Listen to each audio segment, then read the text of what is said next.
I learned early that invisible hands keep the world turning. By the time I was 22, I had scrubbed so many floors that my knees bore permanent shadows, and my fingers had forgotten what it meant to be soft. Gravesend Manor rose like a monument to everything I would never be, its stone walls indifferent to the girls who polished them. I had arrived here at 14, a thin orphan with nowhere else to go, and Mrs. Helmsley, the head housekeeper, had taken one look at my desperate eyes and put me to work in the scullery. 8 years later, I was still there, my world measured in soap and steam, in the endless cycle of pots that needed scrubbing and fires that needed tending. The other servants spoke of the Duke as though he were a ghost, a presence felt but rarely seen. He spent most of his time in London, they said, attending Parliament and conducting the business that occupied men of his station.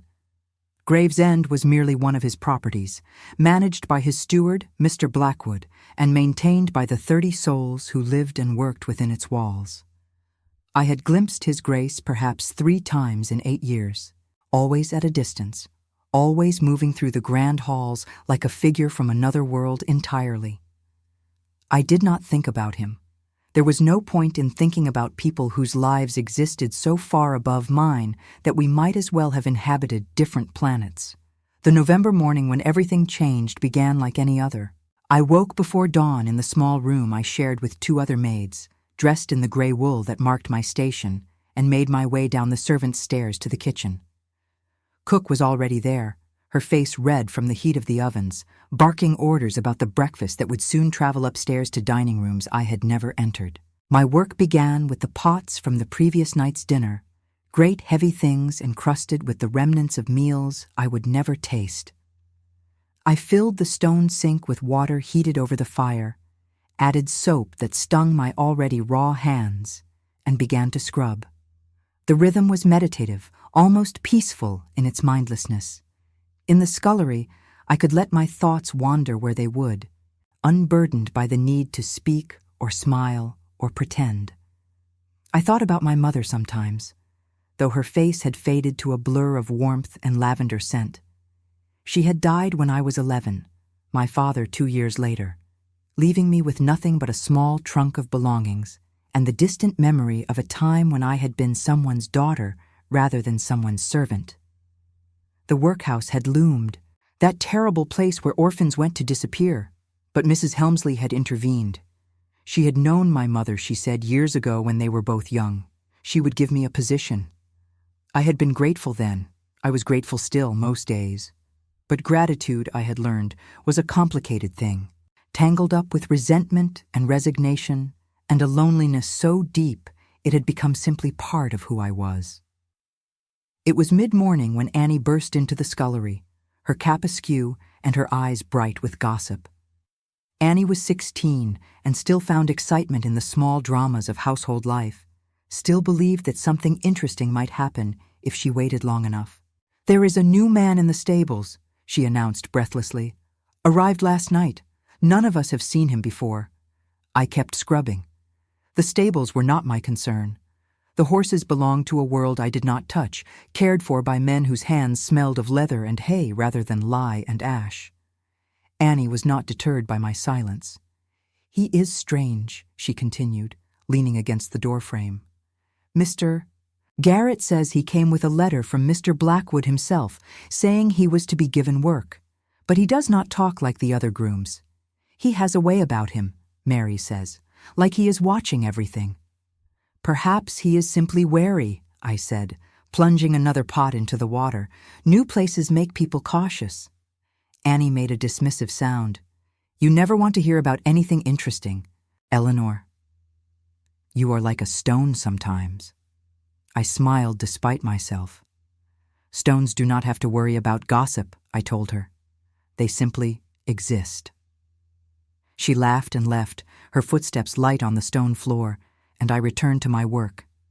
But something about her words lingered. A stranger who watched everything. A man who did not talk like the others. I told myself it meant nothing. Gravesend employed many people, and they came and went with the seasons. One more pair of hands in the stables would make no difference to my life. I was wrong. I first saw him 3 days later, crossing the courtyard as I carried ash from the kitchen fires to the refuse heap. It was late afternoon, the sky already darkening toward winter evening, and the cold bit through my thin shawl. I had my head down, focused on the weight of the bucket and the treacherous ice beneath my feet, when I heard the sound of hoofbeats. I stepped aside instinctively, pressing myself against the wall as a horse and rider entered through the gates. But it was not the rider who caught my attention. It was the man who emerged from the stables to take the reins, his movements economical and assured. He was tall, perhaps 30, with dark hair that fell across his forehead, and a face that seemed carved from something harder than flesh. He wore the rough clothing of a stable hand, his coat worn at the elbows, his boots marked by mud and work. But there was something in the way he held himself, a stillness that suggested not subservience but control. He took the horse's bridle with capable hands, murmuring something too low for me to hear, and the animal settled immediately. I should have looked away. I should have continued to the refuse heap and then back to the scullery where I belonged. But for a moment, I simply stood there, watching him, and in that moment, he lifted his head and looked directly at me. His eyes were gray, the color of winter storms, and they held mine with an intensity that made my breath catch. It lasted only seconds, that look, but it felt longer, as though time itself had slowed. Then he turned back to the horse, and I hurried on my way, my heart beating faster than it should have. I told myself it was nothing, a chance meeting, a momentary connection that meant nothing to either of us. I was a scullery maid. He was a stable hand. We existed in parallel worlds that touched only at their edges. But I saw him again the next day, and the day after that. He seemed always to be there at the moments when I crossed the courtyard, always watching with those steady gray eyes. He never spoke to me. He never approached. He simply observed, and I found myself growing conscious of his presence in a way that unsettled me. The other servants noticed him too. Mary, who worked in the laundry, said he was called Thomas, though no one knew his family name. He kept to himself, she reported, and did his work without complaint. Mr. Garrett, the head groom, seemed satisfied with him, which was praise indeed from that taciturn man. But there was something else, something the other servants felt but could not name. He did not belong, not quite. His hands were too educated, his speech too measured when he did speak. And those eyes, always watching, always assessing, as though he were cataloging everything he saw. I tried to ignore him. I tried to return to the safe numbness of routine, to the rhythm of work that required nothing but endurance. But I was aware of him now, aware in a way that made my skin prickle when I crossed the courtyard, aware in a way that invaded even my dreams. It was a Friday evening, 2 weeks after his arrival, when everything shifted. The household had finished dinner, the servants had eaten their own meal in the kitchen, and most had retired to their rooms or to the servants' hall, where they gathered to talk and mend and pass the evening hours. I had volunteered to stay behind to finish the last of the pots, grateful for the solitude, for the chance to be alone with my thoughts. The kitchen was quiet except for the pop and hiss of the dying fire. I worked by candlelight, my hands moving automatically through water that had gone tepid. Outside, rain had begun to fall, a cold November rain that rattled against the windows and made the warm kitchen feel like a refuge. I did not hear him enter.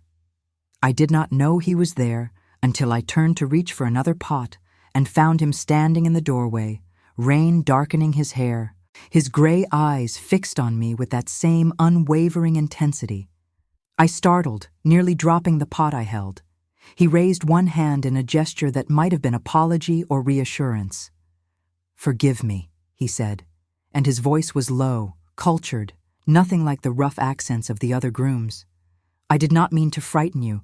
I came to return this."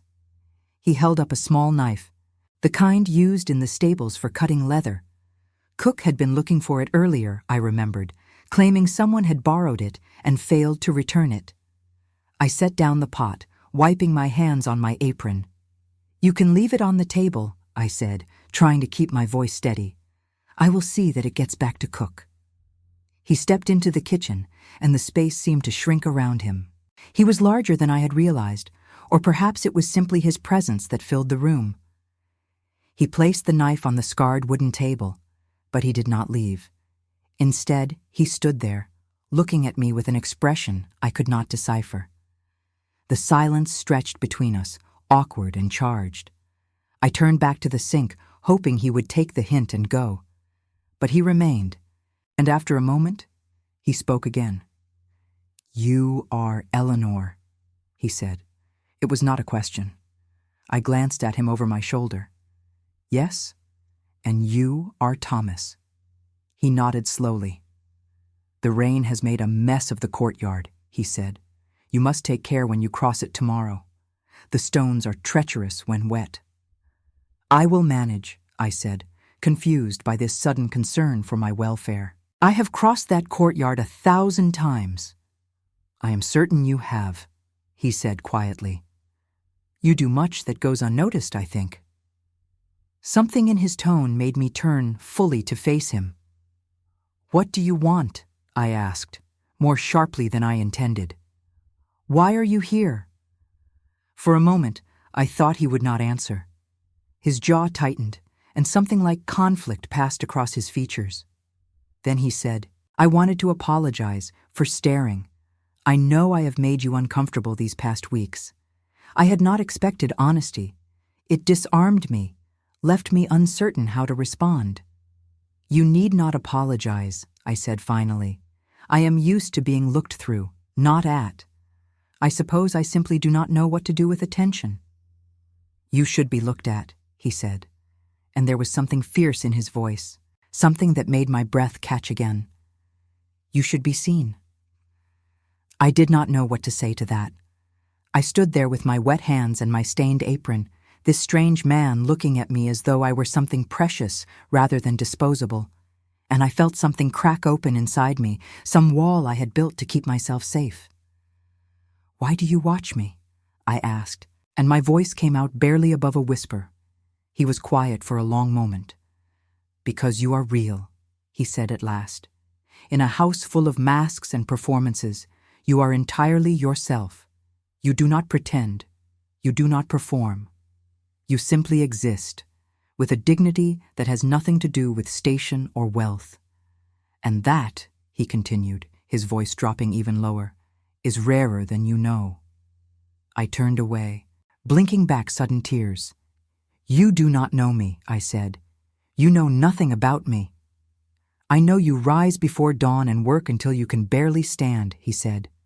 "I know you never complain, never ask for anything, never demand the consideration you deserve. I know you move through this house like a ghost, unseen and unvalued, and yet you persist with a grace that shames everyone who ignores you." "Stop," I said, and my voice broke. "Please stop." He fell silent, but I could feel his gaze on me, could feel the weight of his attention like a physical thing.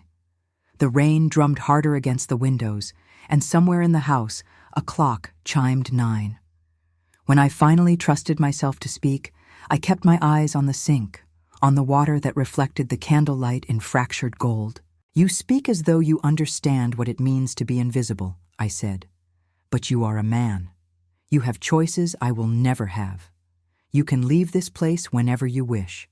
I am bound here by necessity, by the simple fact that I have nowhere else to go and no other way to survive. So please do not presume to know what I feel or what I deserve." I heard him move, heard the creak of floorboards as he took a step closer. "You are right," he said quietly. "I do not know. I cannot know. But I see you, Eleanor, and I wanted you to know that someone does." When I turned around, he was gone. The kitchen was empty except for the dying fire and the rain and the echo of his words hanging in the air like smoke. I stood there for a long time, trembling, my hands pressed against the edge of the sink. Something had shifted, something fundamental and irreversible. This man, this stranger who watched me with storm-colored eyes, had seen me in a way no one had in 8 years. He had spoken to me as though I mattered, as though my thoughts and feelings were worth consideration. It terrified me, because I knew, even then, that nothing good could come of it. He was a stable hand, I was a scullery maid, and the gulf between even our low stations and the world above us was insurmountable. Whatever this was, whatever strange connection had sparked between us in the candlelit kitchen, it could lead nowhere. It would end in disappointment at best, in ruin at worst. And yet when I finally returned to my room that night, when I lay in the narrow bed with Annie's soft snoring beside me, I could not stop thinking about the way he had looked at me. Like I was real, like I mattered, like I was something more than just invisible hands keeping the world turning. I did not sleep that night. I lay awake, listening to the rain, and wondered what it meant that he had frozen when he heard my words about dignity and loss. Wondered what he had seen in me that made him speak with such fierce conviction. Wondered who Thomas really was, and why a stable hand would speak with the vocabulary of a gentleman. And I wondered, with a mixture of hope and dread that sat like stone in my chest, what would happen next. The days that followed our conversation in the kitchen were strange and unsettling, as though the world had tilted slightly on its axis and nothing sat quite level anymore. I tried to return to the comfortable numbness of routine, to lose myself in the mindless repetition of work, but I found it impossible. I was aware of everything now, conscious in a way that felt almost painful. The weight of the pots in my hands, the sting of lye soap on my raw skin, the cold that seeped through the stone walls and settled in my bones. And always, the knowledge that he was somewhere nearby, watching. Thomas did not approach me again, not directly.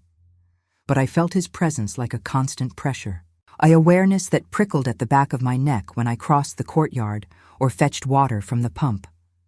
Sometimes I would glance up and find him there, standing in the stable doorway or leading a horse across the cobblestones, and our eyes would meet for a brief moment before one of us looked away.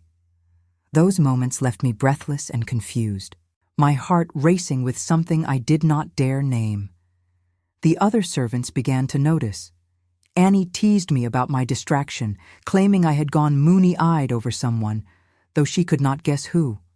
Mary from the laundry gave me knowing looks when Thomas passed through the courtyard.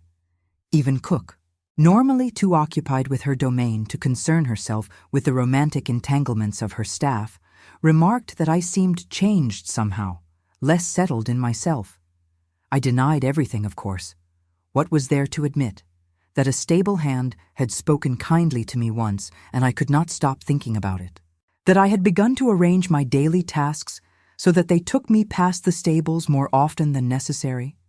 That I lay awake at night, replaying our conversation, analyzing every word, every inflection, searching for meaning I was probably imagining. It was pathetic. I knew it was pathetic, and yet I could not seem to stop. November gave way to December, and the cold deepened. Snow fell one morning, transforming Gravesend into something from a fairy tale, all white perfection and hushed silence. The beauty of it ached, reminding me of winters from my childhood when my mother was still alive, and the world had seemed full of wonder rather than endless labor. I was carrying wood for the kitchen fire when I slipped on ice hidden beneath the fresh snow. One moment I was walking carefully, mindful of my footing, and the next I was falling, the wood scattering around me as I landed hard on the frozen ground. Pain shot through my wrist where I had tried to catch myself, sharp and immediate, and I bit down on my lip to keep from crying out. Strong hands lifted me before I could struggle to my feet. Thomas pulled me upright with surprising gentleness, his face tight with concern. "Are you hurt?" he asked, and his hands remained on my arms, steadying me. "My wrist," I managed, cradling it against my chest. "I think I have twisted it." He examined it carefully, his touch impossibly gentle for hands that should have been rough from stable work. His fingers were warm against my cold skin, and I found myself staring at them, noticing details I had not seen before. These were not the hands of a common laborer. There were no permanent calluses, no ingrained dirt beneath the nails. They were the hands of someone who had known comfort, education, care. "It is not broken," he said after a moment, "but it will need binding. Come." He gathered the scattered wood with efficient movements, then guided me toward the stables with one hand at my elbow. I should have protested. I should have insisted I could manage on my own. But the pain in my wrist and the shock of the fall had left me pliant, and I let him lead me into the warm dimness of the stable building. The horses stirred in their stalls as we entered, their breath steaming in the cold air. The smell of hay and leather and animal warmth enveloped me, oddly comforting. Thomas settled me on a stool near the tack room and disappeared for a moment, returning with clean cloth and a small tin that smelled of camphor.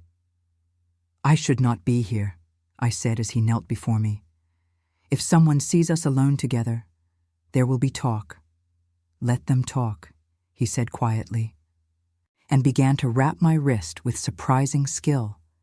The cloth was soft and clean, and he worked with the confidence of someone who had tended injuries before. "Where did you learn to do this?" I asked. He did not look up from his work. "I have had practice. In the stables?" His hand stilled for just a moment. "Among other places," he said finally. I watched him as he finished binding my wrist, studying his face in the soft light that filtered through the stable windows. He had strong features, aristocratic almost, with a straight nose and a firm jaw shadowed by stubble.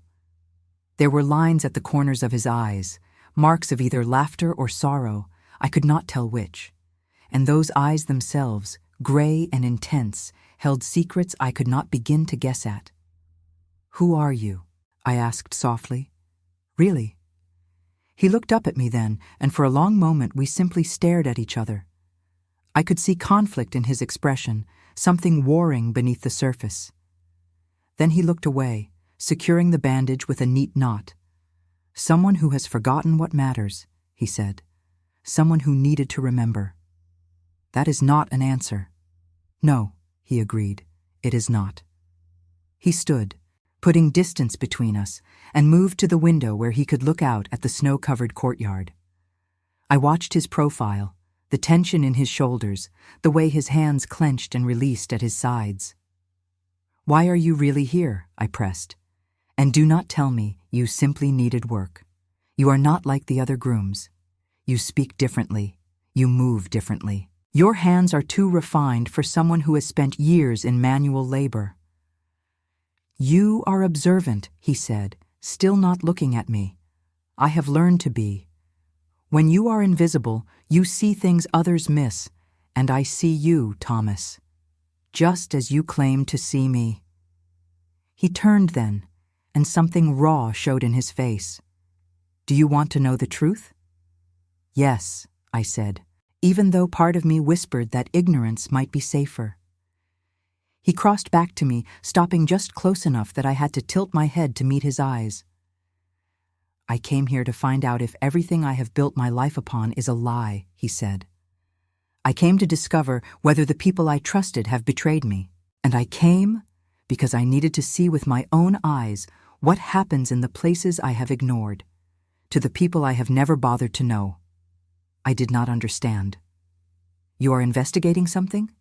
"Yes." "And you think someone here at Gravesend is involved in this betrayal?" "I know they are." My mind raced, trying to piece together what he was telling me. If he was investigating wrongdoing at the manor, then he could not be simply a stable hand.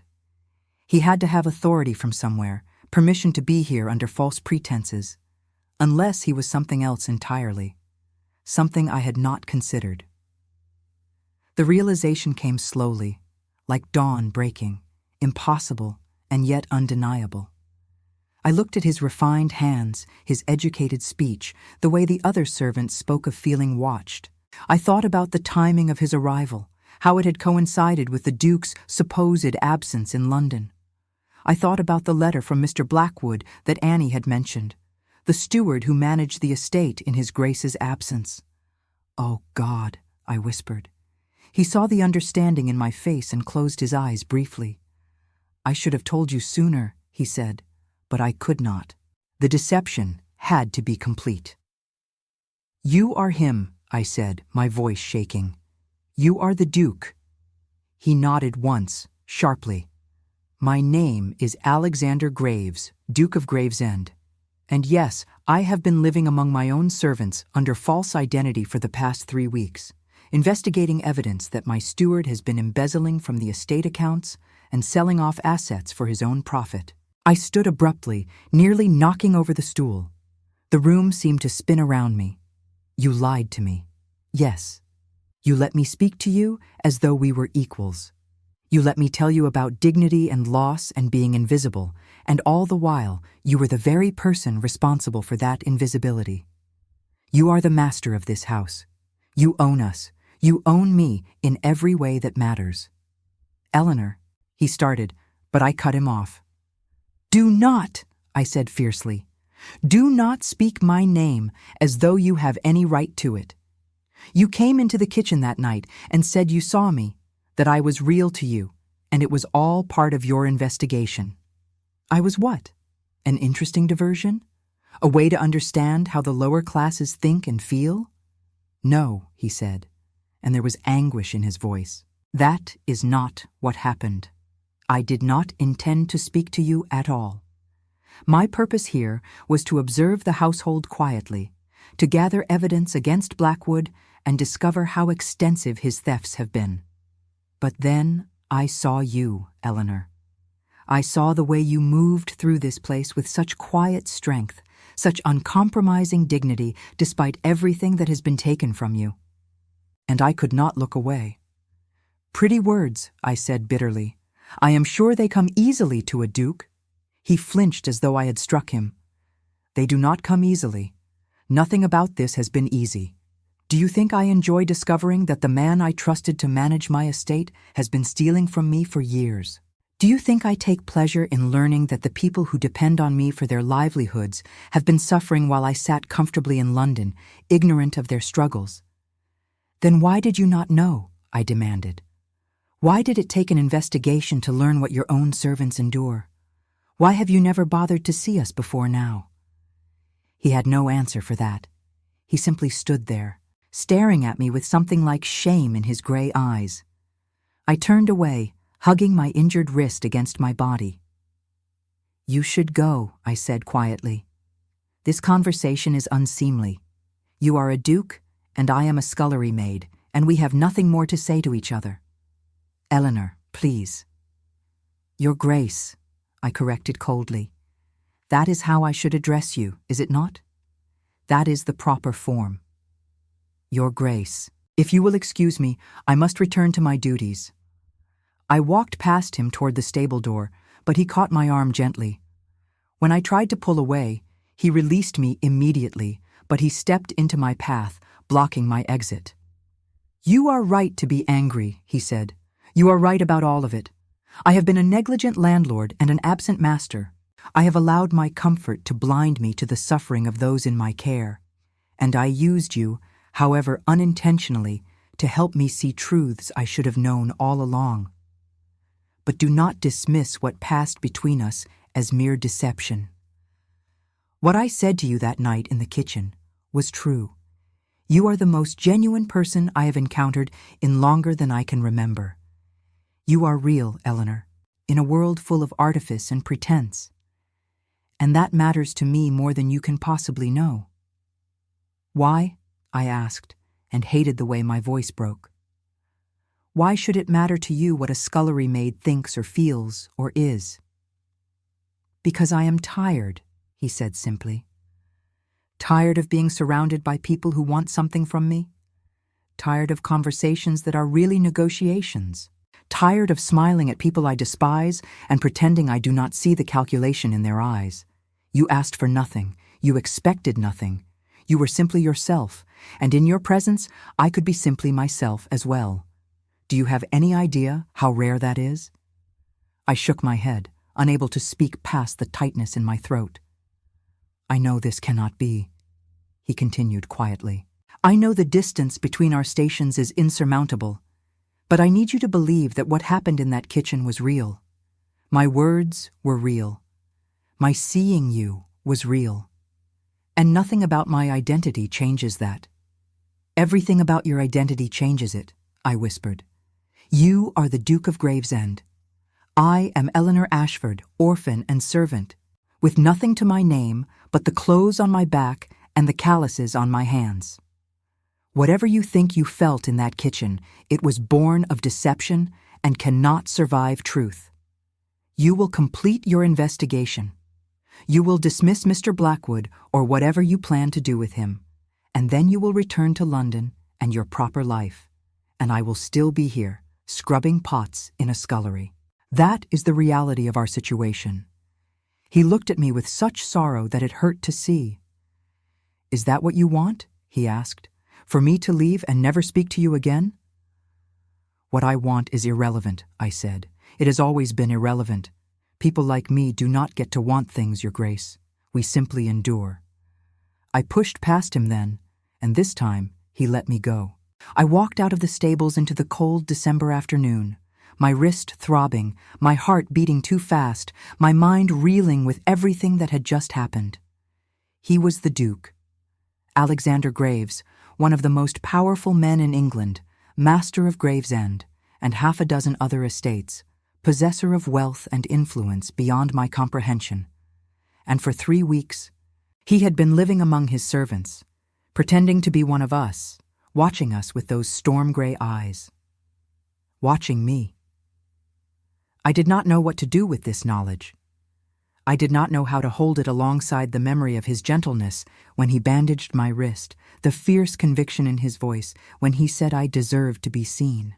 He was right that nothing about his identity changed what had passed between us. But he was also catastrophically wrong. Everything changed. Everything. Because whatever strange connection had sparked between us in the kitchen that rainy night, it could never be anything more than a moment. Dukes did not fall in love with scullery maids.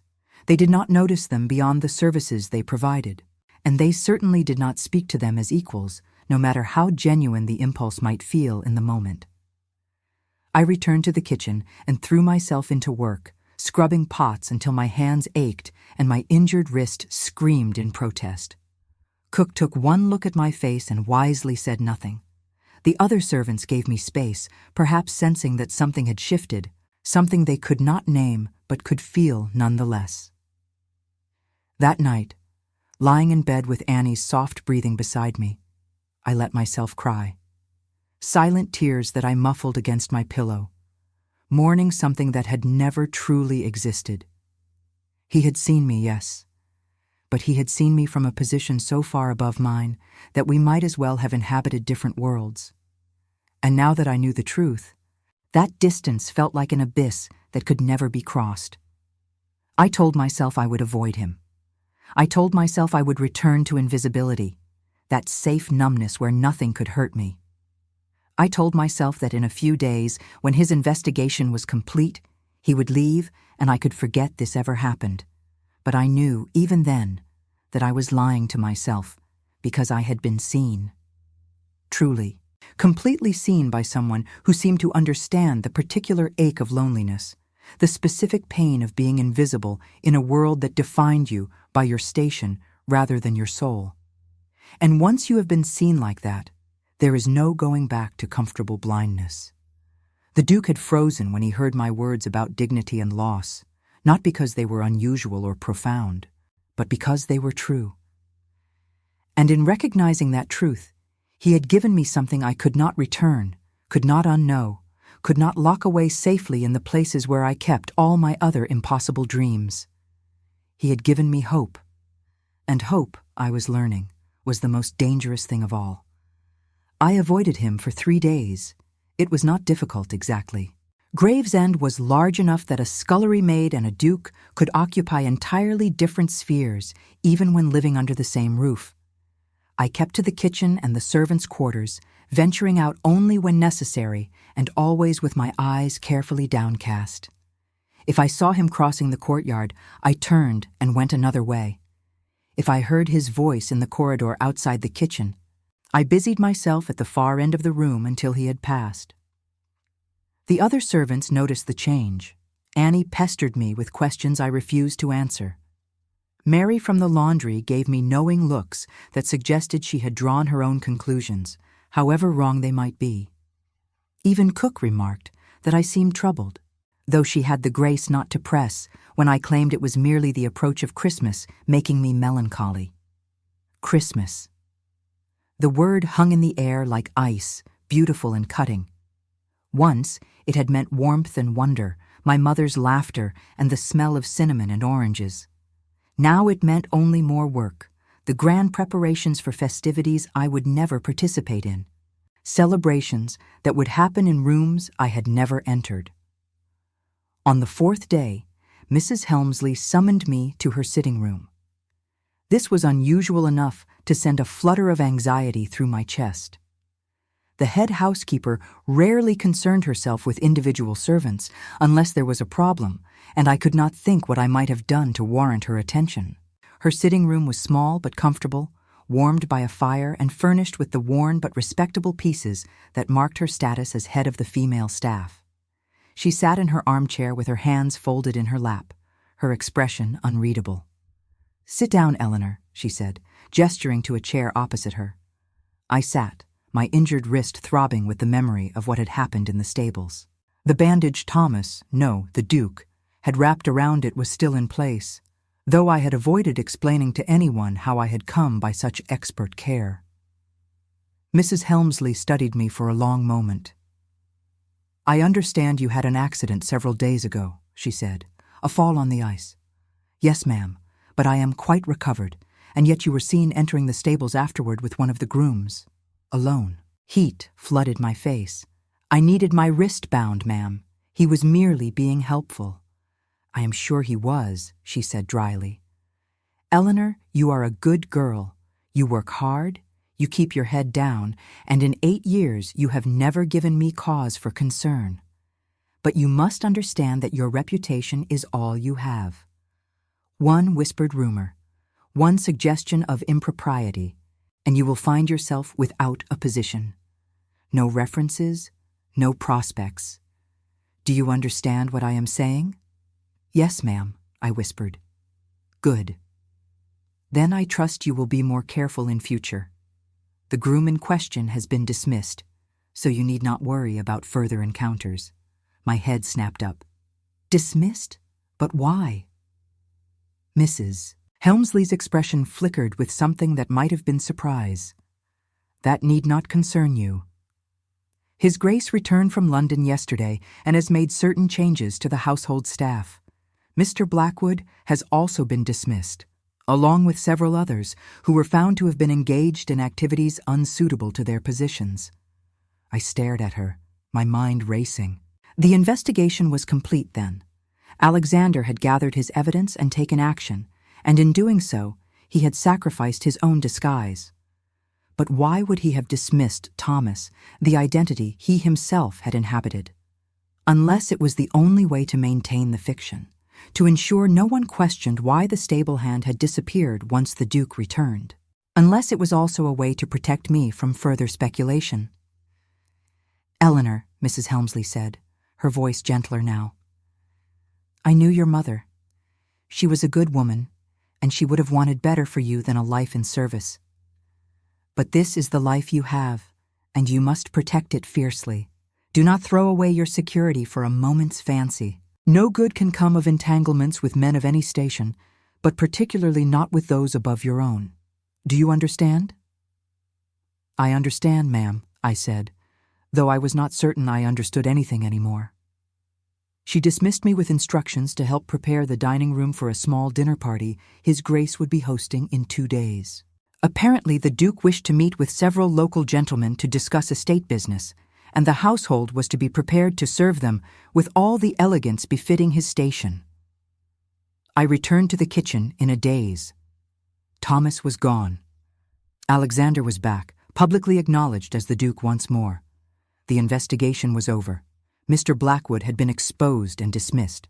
Everything had returned to its proper order, with everyone occupying their correct position in the rigid hierarchy of English society.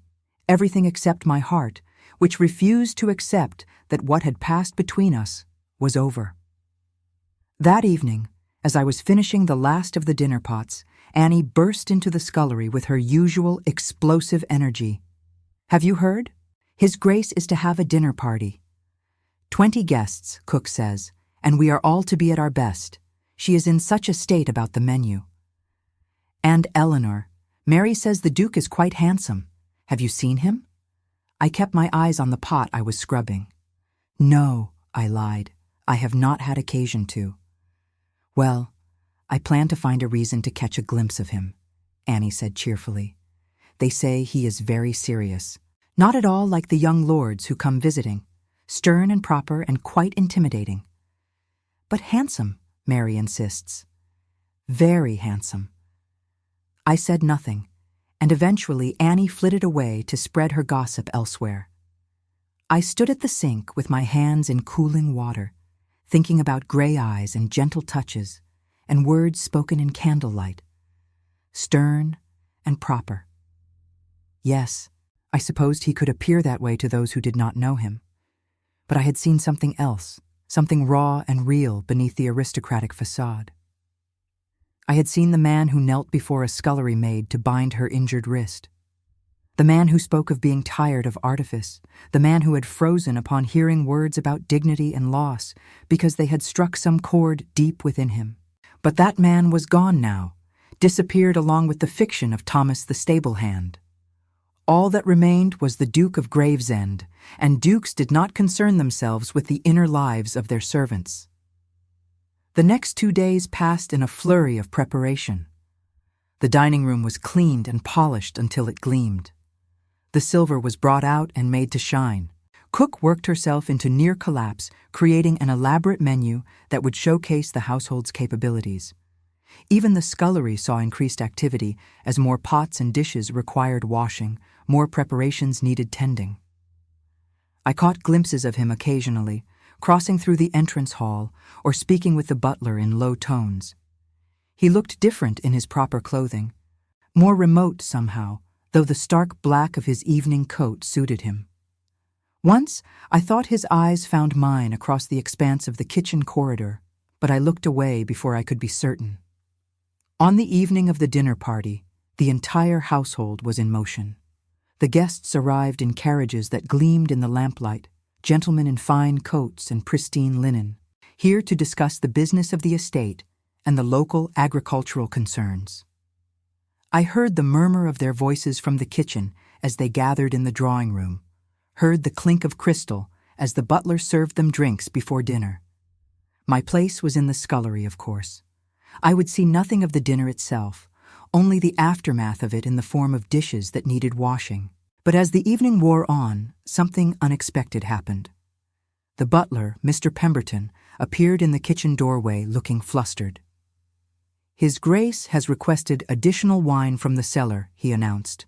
"The keys are with Mrs. Helmsley, and she has retired with a headache. Who here knows the cellar well enough to fetch what is needed?" There was a moment of confused silence. The cellar was not typically accessed by the kitchen staff, and most of the maids had never been down there. But I had, years ago, when I first arrived at Gravesend, and Mrs. Helmsley had given me a tour of the entire house, including the dusty maze of storage rooms beneath it. "I do, sir," I said quietly. Mr. Pemberton looked at me with barely concealed surprise. "Very well. Come with me." I dried my hands hastily and followed him through the servants' corridors to a narrow staircase that descended into darkness.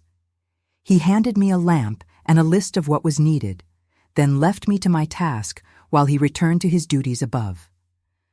The cellar was exactly as I remembered it, cold and dim, lined with racks of wine that stretched back into shadow. I moved quickly through the space, reading labels by lamplight, selecting the bottles specified on the list.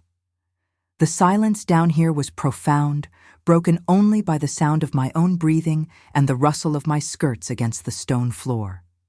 I was reaching for the last bottle when I heard footsteps on the stairs. I turned, expecting Mr. Pemberton return to check on my progress. But the figure that emerged from the stairwell was taller, broader, and devastatingly familiar. Alexander stopped at the bottom of the stairs, his eyes finding mine across the shadowed space. For a long moment, Neither of us spoke. Then he moved toward me with slow, deliberate steps, and I found I could not move, could not look away, could barely breathe. "Eleanor," he said, and my name in his voice was like a prayer. "Your Grace," I replied, forcing formality into my tone even as my heart raced. "You should not be here. Your guests will wonder at your absence." "Let them wonder," he said quietly. "I needed to see you. I needed to explain. There is nothing to explain. You completed your investigation. You dismissed those who betrayed your trust. Everything has returned to its proper order." He stopped an arm's length away, close enough that I could see the shadows under his eyes, the tension in his jaw. "Is that what you think? That I am satisfied with the way things have ended? Are you not? You have your evidence. You have your justice. What more could you want?" "You," he said simply. "I want you." The words hung in the air between us, impossible and beautiful and devastating. I clutched the wine bottle in my hands as though it were the only solid thing in a world that had suddenly tilted. "You cannot have me," I whispered. "I am not something that can be possessed, not even by a duke." "I know that," he said, and there was anguish in his voice. "I know you are your own person, with your own thoughts and desires and autonomy. I know the distance between us is insurmountable. I know all the reasons this is impossible. But Eleanor, I cannot stop thinking about you. I cannot stop hearing your words from that night about dignity and loss and being invisible. I cannot stop remembering the way you looked at me in the stables when you realized who I was, the betrayal in your eyes. I hurt you, and I cannot bear it." "You are a duke," I said, my voice shaking. "You will bear it because you must. Just as I must bear the knowledge that for a brief moment I allowed myself to believe that someone saw me as more than just a servant. But that was foolish. Whatever passed between us was born of deception, and it cannot survive in the light of truth." He took another step closer. "What if you are wrong? What if it can survive? What if it is the only real thing in my entire carefully constructed life?" "Then you are more foolish than I am," I said. "Because this can lead nowhere, Your Grace. You will marry someone appropriate to your station, someone with breeding and dowry and connections. You will have children who will inherit your title and your wealth. And I will remain here in your kitchen, scrubbing your pots, invisible once more. That is the reality of our world. That is the truth that no amount of wishing can change. I do not want someone appropriate," he said fiercely. "I do not want breeding or dowry or connections. I want authenticity. I want honesty. I want someone who sees me rather than my title. And I have found that in you, Eleanor Ashford, only in you." "Stop," I said, and tears burned hot behind my eyes. "Please stop. This is cruel.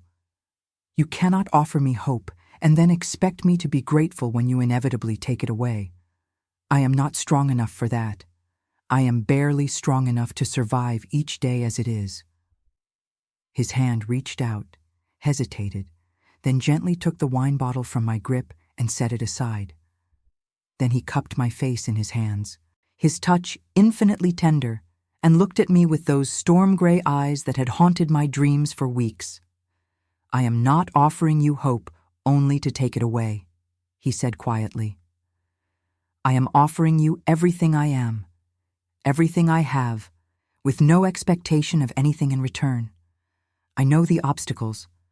I know what society will say, but I also know that I have spent 30 years of my life doing what was expected of me, marrying the woman my family chose, losing her to illness, managing my estates and my responsibilities and my duties without ever once asking what I wanted. And now I am asking. I want you, Eleanor, not despite who you are, but because of it. And I am willing to face whatever consequences come from that choice." I stared at him, unable to speak, unable to think. His thumbs brushed away the tears that had begun to fall, and his touch was so gentle it made my chest ache. "You were married," I finally whispered. Yes, 5 years ago. She died in childbirth and the child with her. I grieved her as one grieves a friend, but I never loved her. How could I? Our marriage was an arrangement, a matter of contracts and connections. We barely knew each other. I am sorry, I said. Do not be sorry. Be brave. Be brave enough to believe that this matters, that what we feel matters, regardless of the circumstances that brought us together. What we feel, I repeated. You speak as though you know what I feel. His smile was sad. I know you feel something. I saw it in your eyes when I bound your wrist. I saw it again when you realized who I was, the hurt that comes only from caring. Tell me I am wrong, Eleanor. Tell me you feel nothing, and I will walk away and never trouble you again. I could not say it. The words would not come, because they would have been a lie. I stood there in the shadowed cellar with his hands framing my face, and I could not lie to him or to myself anymore. I am terrified, I whispered instead. So am I, he said. But I would rather be terrified with you than safe and numb without you. He leaned forward slowly, giving me every chance to pull away, and pressed his forehead against mine. We stood like that for a long moment, breathing the same air, existing in the same impossible space between hope and reality. Then footsteps sounded on the stairs above, sharp and hurried, and we broke apart. Alexander grabbed the wine bottles while I picked up the lamp, and we arranged ourselves into the picture of propriety just as Mr. Pemberton appeared at the bottom of the stairs. Your Grace, the butler said, surprise evident in his voice. I was coming to check on the girl's progress. She has been most efficient, Alexander said smoothly, his voice returning to the cool authority of a duke. I encountered her in the corridor and accompanied her to ensure she selected the correct vintages. You may return to our guests, Pemberton. I will bring these up directly. The butler bowed and retreated, though I saw the speculation in his eyes. This would be all over the servants' hall by morning, I knew. The Duke had been alone with the scullery maid in the cellar. What could it mean? Everything and nothing, I thought bitterly. When Pemberton's footsteps had faded, Alexander turned back to me. This is not over, he said quietly. Whatever you may think, whatever fears you may have, this is not over. I will find a way, Eleanor, I promise you. Do not make promises you cannot keep, Your Grace. Alexander, he corrected. When we are alone, I am Alexander. We will not be alone again, I said, though the words hurt. It is too dangerous, for both of us, but especially for me. You have power and position to shield you from scandal. I have nothing. If word spreads that the Duke has taken an interest in one of his servants, my reputation will be destroyed. I will be dismissed without references, and no other household will take me. I will end up in the workhouse, or worse. You must see that. He looked stricken. I would never let that happen to you. You cannot control everything, I said gently. Not even dukes can command how people think, or what they whisper. Please, Your Grace, return to your dinner party, return to your proper life, and let me return to mine. I walked past him toward the stairs, my heart breaking with every step. But as I reached the bottom step, his voice stopped me. I will find a way, he said again. I swear to you, Eleanor, I will find a way. I did not look back. I could not bear to see his face, to see the determination I knew would be there, the impossible hope that mirrored my own. I climbed the stairs and made my way back to the kitchen, where I resumed my place at the scullery sink as though nothing had happened. But everything had happened. Everything had changed. Because Alexander Graves, Duke of Gravesend, one of the most powerful men in England, had told me he wanted me. Not as a fleeting fancy or a momentary diversion, but as something real and lasting. And despite every logical reason to dismiss his words as the impulsive emotion of a man who did not understand the realities of the world, part of me believed him, part of me hoped, and that hope I knew would either save me or destroy me. There would be no middle ground. The whispers began the next morning. I heard them in the sidelong glances of the other maids, in the sudden silences that fell when I entered a room, in the way Annie looked at me with a mixture of curiosity and concern. By afternoon, the entire servants' hall knew that the Duke had been alone with me in the cellar. By evening, speculation had transformed fact into fiction, and the stories that circulated bore little resemblance to what had actually occurred. Some said I had seduced him. Others claimed he had taken liberties. A few suggested I was angling to become his mistress, trading my virtue for security and comfort. The kindest interpretation was that I had simply been in the wrong place at the wrong time, an innocent caught up in circumstances beyond her control. No one asked me directly. That would have been too bold, too straightforward. Instead, they watched and whispered, and I felt the weight of their judgment like a physical thing pressing down on me. Mrs. Helmsley summoned me again on the third day. This time her expression was harder, her disappointment palpable. "I warned you, Eleanor," she said without preamble. "I warned you to be careful, and yet you allowed yourself to be alone with His Grace in the cellar. What were you thinking?" "I was fetching wine, as Mr. Pemberton instructed," I said, keeping my voice level. "His Grace happened upon me and wished to ensure I selected the proper vintages." "Nothing improper occurred." "Nothing improper," she repeated. "Do you understand how this looks? Do you comprehend the position you have put both yourself and this household in?" "I do understand, ma'am. But I cannot control circumstances beyond my choosing, nor can I prevent others from drawing their own conclusions." Her expression softened slightly. "No," she said quietly, "you cannot. But Eleanor, you must be more careful. The other servants talk, and their talk reaches beyond these walls. If word spreads that you have attracted the Duke's attention, there will be consequences. Other houses will not hire you. Respectable families will not want a girl with a tarnished reputation in their employ. You must think of your future." "I am thinking of nothing else, ma'am," I said, and it was the truth. I thought of nothing but the impossible situation I found myself in, caught between hope and despair, between the man who had seen me and the reality that made any future together unthinkable. She dismissed me with instructions to keep my head down and give no one further cause for gossip. I returned to the scullery and threw myself into work, scrubbing pots with a ferocity that made my hands bleed and my injured wrist throb. Pain was easier than thought, action was easier than feeling. But I could not escape him. Alexander seemed to be everywhere I looked, though I knew this was partly my imagination, my awareness of him sharpening every sense I possessed. I would glimpse him crossing the courtyard in deep conversation with the new steward he had appointed to replace Mr. Blackwood. I would hear his voice in the corridor outside the kitchen as he gave instructions to the butler. Once, passing through the entrance hall on some errand, I saw him standing at the window looking out at the winter landscape, and the loneliness in his posture made my heart ache. A week passed, then another. Christmas approached with inexorable momentum, bringing increased work and festive preparations that left little time for reflection.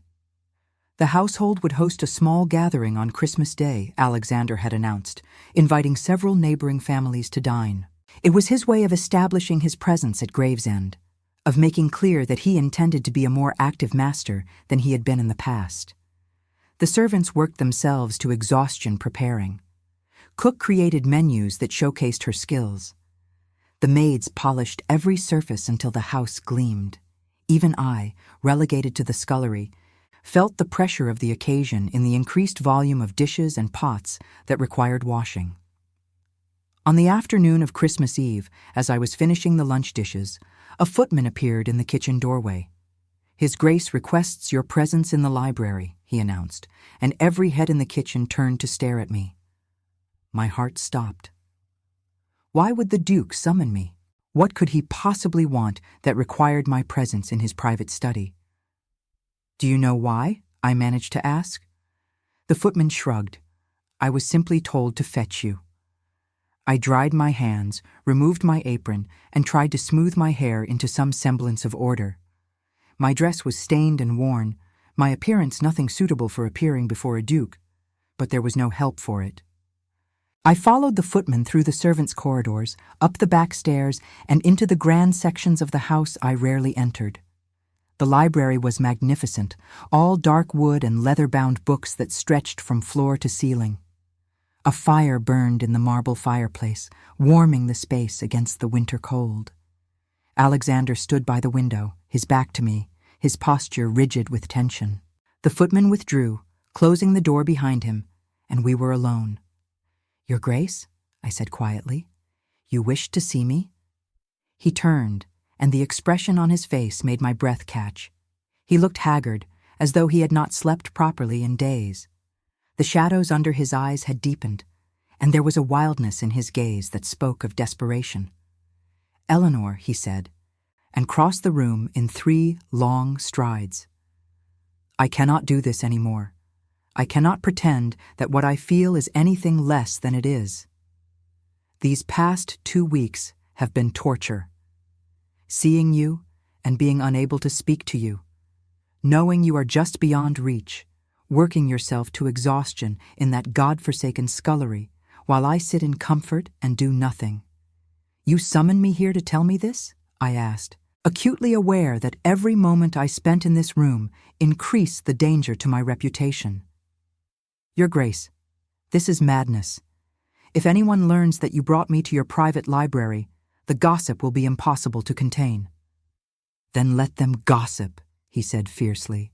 "I am tired of caring what people think. I am tired of living my life according to rules written by dead men who never cared about anything beyond preserving their own power and privilege." "You are a duke," I said. "You do not have the luxury of not caring, and neither do I. Your scandal will be a 9-day wonder, quickly forgotten when the next drama unfolds. But my scandal will follow me for the rest of my life. I will be ruined. Your Grace, utterly and completely ruined." He closed his eyes as though in pain. "I know. God help me, I know. But Eleanor, I have spent the past 2 weeks trying to find a way, some solution that would allow us to be together without destroying you in the process. And I believe I have found one." I stared at him, afraid to hope, afraid to even ask. "What do you mean?" He moved to his desk and picked up a document, holding it out to me. "I have purchased a property," he said, "a small estate in Somerset, far from here and far from London. It comes with a house, modest by my standards but comfortable, farmland, tenants, a living that would provide independence and security." I took the document with trembling hands, not understanding. "Why are you telling me this?" "Because I am giving it to you," he said simply. "The property, the income, everything. It will be yours, Eleanor, legally and irrevocably yours. No one can take it from you. No one can use it to control you. You will have independence, security, and the freedom to live your life as you choose." I looked up at him, confusion and something like panic rising in my chest. "I do not understand. Why would you give me such a thing?" "Because I love you," he said, and the words fell into the space between us like stones into still water. "I love you, Eleanor Ashford. I love your strength and your dignity and your refusal to be diminished by a world that has tried to make you invisible. I love the way you speak truth without apology. I love your compassion and your resilience and the fierce light that burns in you despite everything you have endured. I love you, and I want you to be free. Free from servitude, free from fear, free to choose your own path." The document fell from my nerveless fingers. "You cannot mean this," I whispered. "I have never meant anything more." He picked up the paper and pressed it back into my hands. "The property is yours, regardless of what you choose to do next. There are no conditions, no expectations. If you wish, you can go to Somerset and never see me again. You can build a life there, marry someone of your choosing, be the mistress of your own fate. I will not interfere." "And if I do not wish that?" I asked. my voice barely audible. If I choose something else? Then I will be waiting, he said. I will wait however long it takes for you to be certain. A month, a year, a lifetime. Because I want you, Eleanor, but only if you want me in return. Only if you choose me freely, with no coercion and no desperation driving your decision. I will not be another man who takes from you without offering something real in return. Tears were streaming down my face now, hot and unchecked. You are offering me everything, I said. Freedom, security, choice. Everything I have never had, yes. But you are not offering me respectability. You are not offering me marriage. He flinched. I cannot.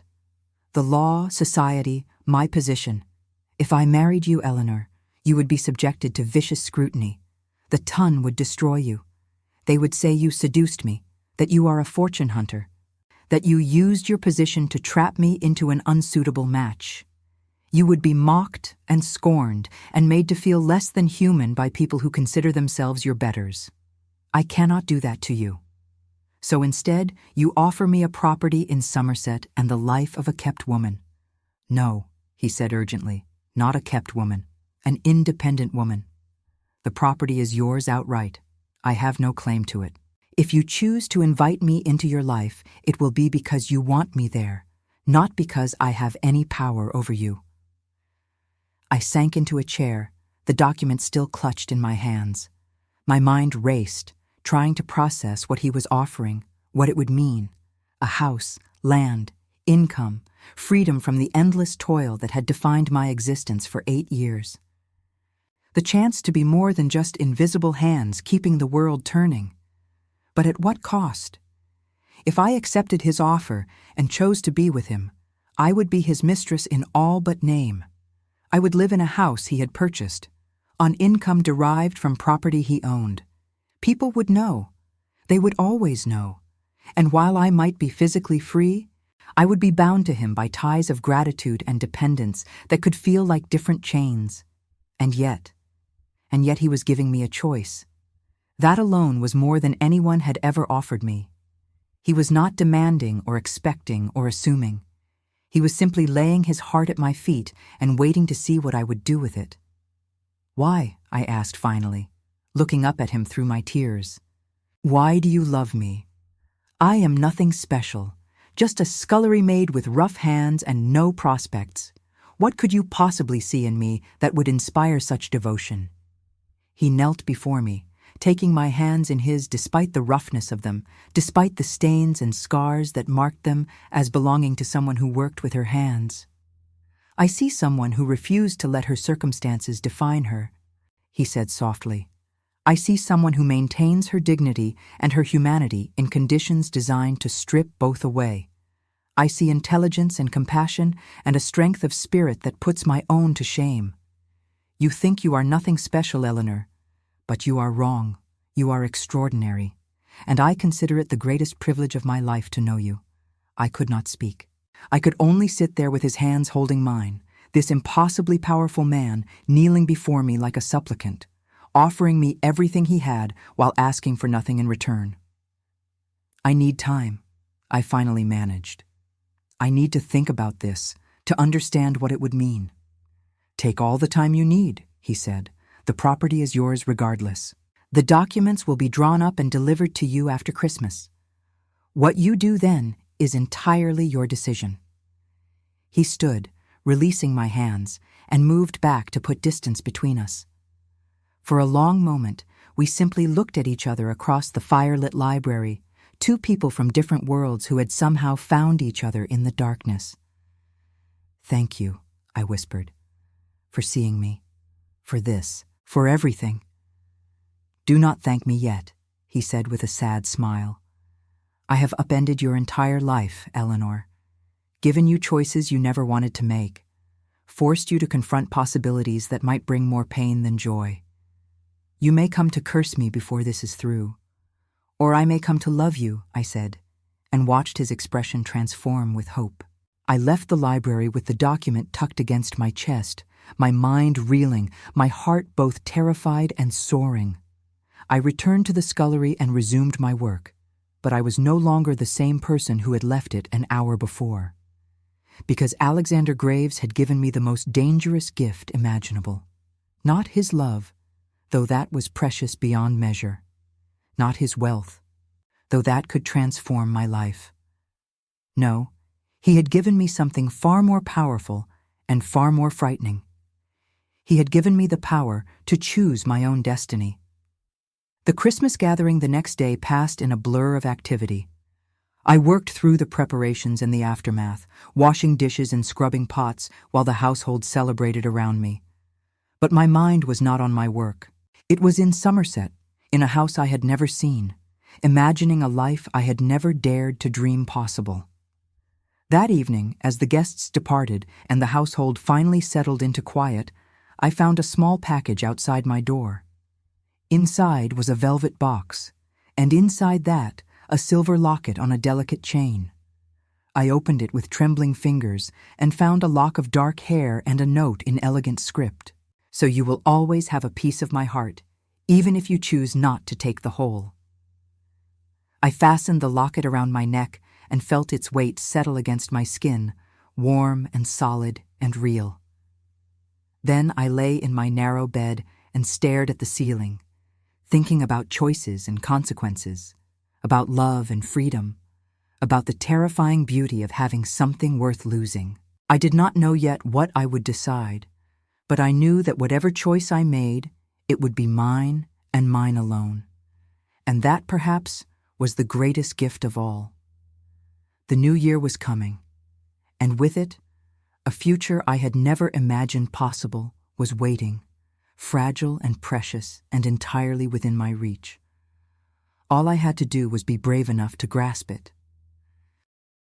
I made my decision on a bitter January morning when frost painted the windows in delicate patterns and my breath misted white in the frigid air of the scullery. It was not a sudden revelation, not a moment of clarity that struck like lightning. Instead, it was the quiet accumulation of 1,000 small realizations, each one building upon the last until the truth became undeniable. I could not live the rest of my life in this kitchen. I could not continue to scrub pots and fade into invisibility, knowing that another possibility existed, however frightening it might be.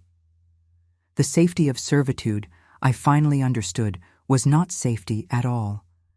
It was simply a slow death of the spirit, a gradual erasure of everything that made me who I was. Alexander had offered me life, real life, with all its attendant risks and uncertainties, and I realized, standing at that familiar sink with my hands red and raw from work, that I wanted to live more than I wanted to be safe. The documents had arrived as promised, delivered by a London solicitor who treated me with a courtesy that suggested he had no idea I was a scullery maid. The property in Somerset was legally mine, transferred without condition or caveat. I owned land. I owned a house. I had an income that would provide comfort and security for the rest of my days. All of it mine, regardless of what I chose to do next. I gave Mrs. Helmsley my notice that afternoon. She accepted it with a mixture of relief and resignation, clearly believing the rumors that I had somehow secured a position elsewhere through the Duke's influence. She did not ask questions, and I did not offer explanations. Some things were better left unsaid. The other servants whispered, "Of course." Annie cried and begged me to tell her where I was going. Mary from the laundry gave me knowing looks that suggested she had drawn her own conclusions about my sudden departure. Cook pressed a package of food into my hands and told me to write if I ever needed anything. Their kindness touched me, even as I knew I could never explain the truth to them. I had not seen Alexander since our meeting in the library. He had kept his distance, true to his word that the choice would be mine without pressure or expectation. But I felt his presence in the small kindnesses that appeared like gifts. A new shawl left anonymously outside my door. Extra coal for the scullery fire during the coldest days. A letter of reference from Mrs. Helmsley that praised my character and work ethic in terms far more generous than I deserved. He was taking care of me even from a distance. And that, perhaps more than anything else, convinced me that his love was real. I left Gravesend on a gray February morning when the household was still mostly asleep. A carriage waited for me in the courtyard, arranged by the same London solicitor who had delivered the documents. My belongings fit in a single small trunk, a pathetic sum of possessions after 22 years of life. But I was carrying something far more valuable than clothing and trinkets. I was carrying hope. The journey to Somerset took 2 days, broken by a night at a respectable inn where I was treated as a lady of modest means rather than a servant. It was disorienting, this shift in how people perceived me. The innkeeper's wife called me madam and curtsied when she brought my dinner. The other travelers nodded politely when we passed in the corridors. I was no longer invisible, and the visibility was both thrilling and terrifying. The house, when we finally reached it, took my breath away. It was not grand by the standards of the aristocracy, but to me it was a palace. Built of honey-colored stone, it sat on a gentle rise overlooking rolling farmland. There were gardens, dormant now in winter, but showing signs of careful tending. Smoke rose from the chimneys, indicating that staff had been hired to prepare for my arrival. The housekeeper, a woman named Mrs. Crawford with kind eyes and silver hair, greeted me at the door. "Welcome home, Miss Ashford," she said, and the words struck me with unexpected force. Home. I had a home. Not a place where I worked, not a room I shared with others, but a home that belonged to me. She showed me through rooms that seemed impossibly spacious after years in the servants' quarters at Gravesend. A sitting room with large windows that let in the weak winter sunlight. A library filled with books I could actually read rather than simply dust. A bedroom with a proper bed and soft linens and a fireplace to ward off the cold. Everything was modest but comfortable, furnished with taste and care. "This is mine?" I asked, still unable to quite believe it. "It is yours, Miss Ashford. Entirely yours.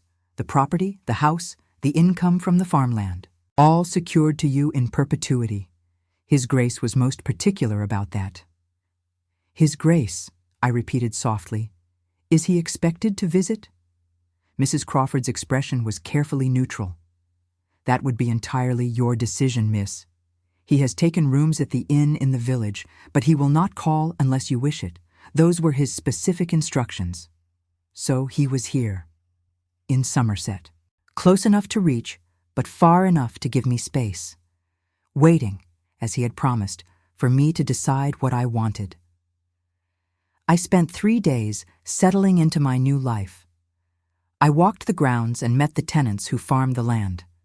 I read books from the library and sat by the fire in my own sitting room. I wore dresses that had been provided for me, simple but well-made garments more suited to a gentlewoman than a servant. I learned to navigate a world where people called me Miss Ashford and sought my opinion on household matters. It was strange and wonderful and utterly terrifying. But underneath the fear was something else, something that grew stronger with each passing day. It was the feeling of being real, of taking up space in the world without apology, of mattering in a way I had never been allowed to matter before. On the 4th day, I sent word to the inn that I wished to see him. He arrived that afternoon as light was beginning to fade from the sky, riding a horse that steamed in the cold air. I watched from the window as he dismounted and stood for a moment looking at the house, his expression unreadable. Then he squared his shoulders and approached the door. I met him in the sitting room, where Mrs. Crawford had laid out tea and then discreetly withdrawn. We stood facing each other across the elegant space, and for a long moment, neither of us spoke. He looked different here, more relaxed somehow, despite the obvious tension in his posture. He wore simple country clothes rather than the formal attire of a duke, and it made him seem more like Thomas, the man I had first known in the stables. "Eleanor," he said finally, and my name in his voice still made my heart race. "Thank you for seeing me." "Thank you for waiting," I replied, "for giving me time and space to find my footing. Have you found it? Are you comfortable here?" "I am more than comfortable." "I am." I paused. searching for the right word. I am beginning to understand what it means to be free. He smiled, but there was sorrow in it. I am glad. That is what I wanted for you, above all else. I know. And I need you to understand something, Alexander. This gift you have given me, this property and this life, it is the most extraordinary thing anyone has ever done for me. But it is not why I asked you to come here today. His expression became wary, hope and fear warring in his gray eyes. Then why did you ask me here? Because I have spent the past 4 days thinking about what I want, truly want, for perhaps the first time in my life. And I have realized something important. I took a breath, gathering my courage. I do not want to be safe.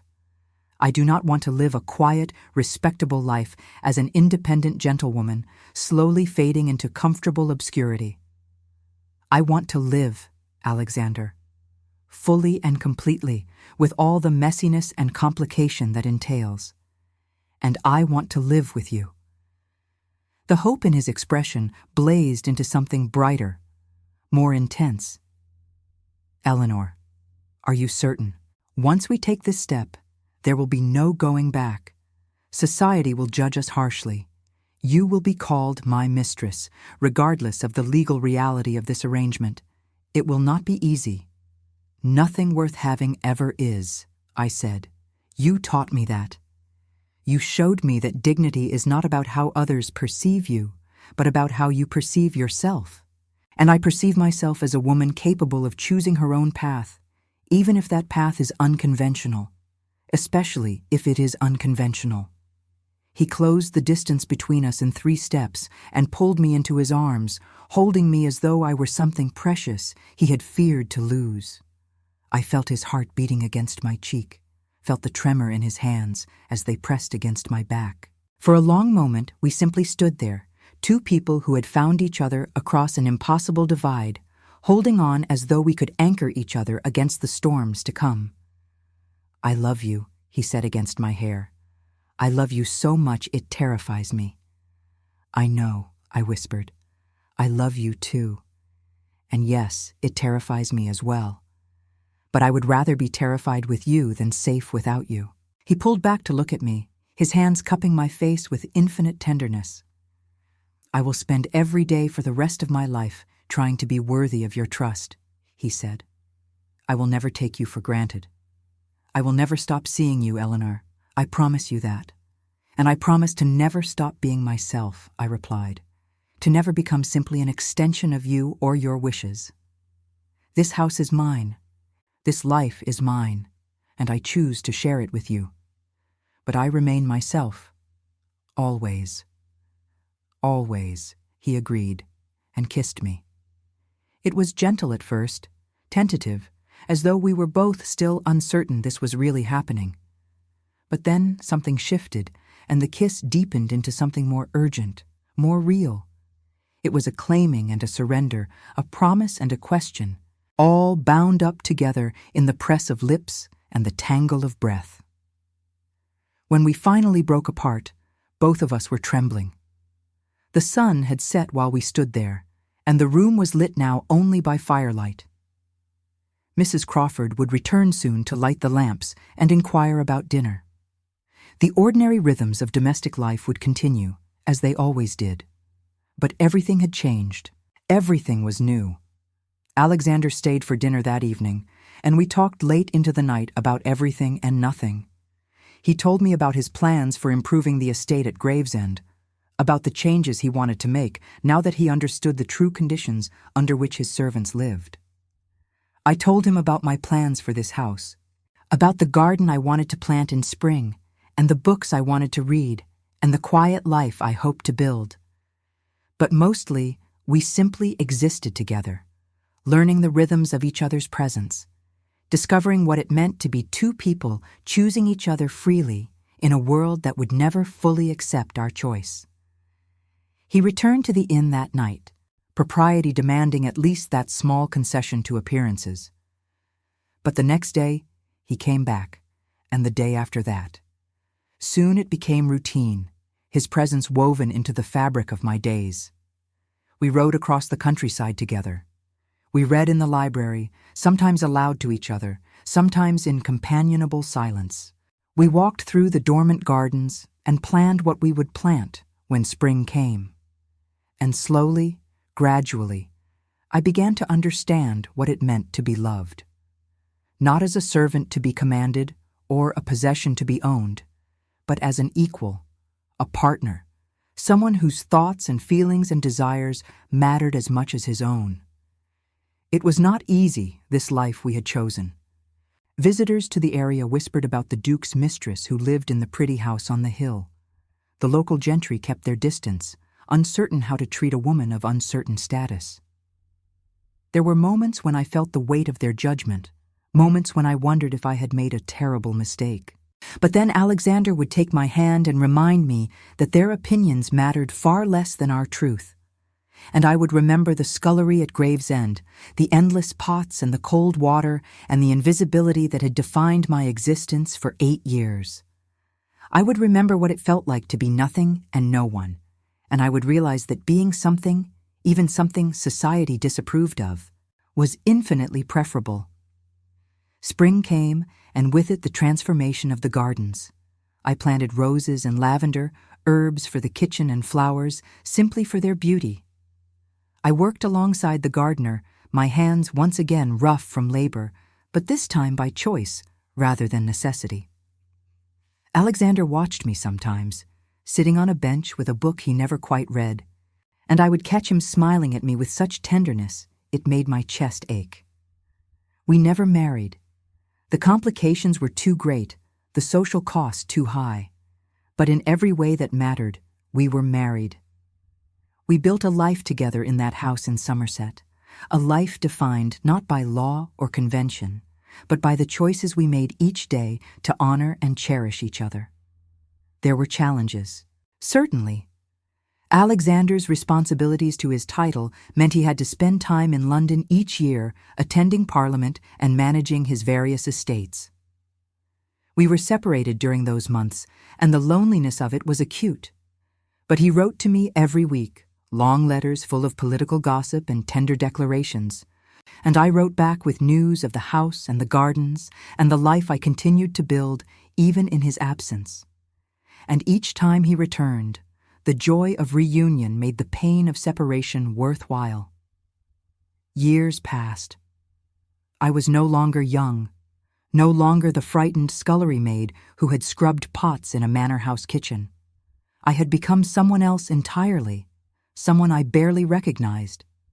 A woman of property, a woman of substance, a woman who spoke her mind and made her own decisions and took up space in the world without apology. But I was also still Eleanor Ashford, daughter of parents I barely remembered, orphan and servant and survivor. Those parts of me did not disappear simply because my circumstances changed. They remained, woven into the fabric of who I was, reminding me where I had come from and why the life I had chosen mattered so much. Alexander's hair began to silver at the temples. Lines deepened around his eyes, though I liked to think they came more from laughter now than from sorrow. He was still a duke, still burdened with responsibilities and obligations that would never fully release him. But he was also just Alexander, the man who brought me flowers from the garden and read poetry aloud by the fire and held me close during winter storms. We never had children. That was perhaps the one regret that shadowed our happiness. The one thing conventional marriage might have given us that our arrangement could not.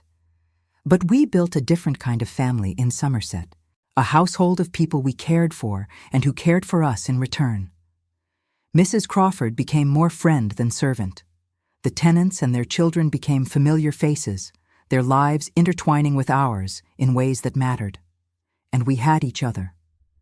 In the end, that was enough, more than enough. It was everything. I am an old woman now, writing this account by lamplight as Alexander sleeps in the chair by the fire. Tomorrow we will walk through the gardens together as we have done for more than 30 years, and I will marvel once again at the strange and beautiful path my life has taken. I was invisible once. I was nothing and no one. Just another set of hands keeping the world turning while the people who mattered lived lives I could barely imagine. But then a duke disguised himself as a stable hand and froze upon hearing my words about dignity and loss. And in that moment of recognition, everything changed. He saw me. And in being seen, I learned to see myself. I learned that I mattered, that my thoughts and feelings and desires were as valid as anyone else's, regardless of birth or station or the arbitrary rules that govern society. I learned that love, real love, is not about possession or control, but about recognizing another person's full humanity and choosing to honor it every single day. Was it the life I imagined as a child? No. Was it the life society told me I should want? Certainly not. But it was my life, chosen freely, lived fully, and I would not trade it for anything. Not for respectability or security or the approval of people who never bothered to see me as anything more than a servant. I chose love. I chose life. And I have never, not for one single moment, regretted that choice. The fire is dying now, and Alexander stirs in his chair. Soon he will wake, and we will climb the stairs together to the bedroom we have shared for decades. We will lie in the darkness and listen to the quiet sounds of the house settling around us, and I will feel his hand find mine beneath the covers, as it always does. And I will think, as I do every night, how extraordinary it is that invisible hands can reach out and grasp happiness when given the chance. How remarkable it is that a scullery maid and a duke can build something real and lasting despite everything working against them. How beautiful it is to be seen, to matter, to love, and be loved in return. That is my story. That is the truth of how I went from nothing to everything, from invisible to utterly, completely real. It was not easy. It was not what anyone expected or approved of, but it was mine. And in the end, that was all that mattered.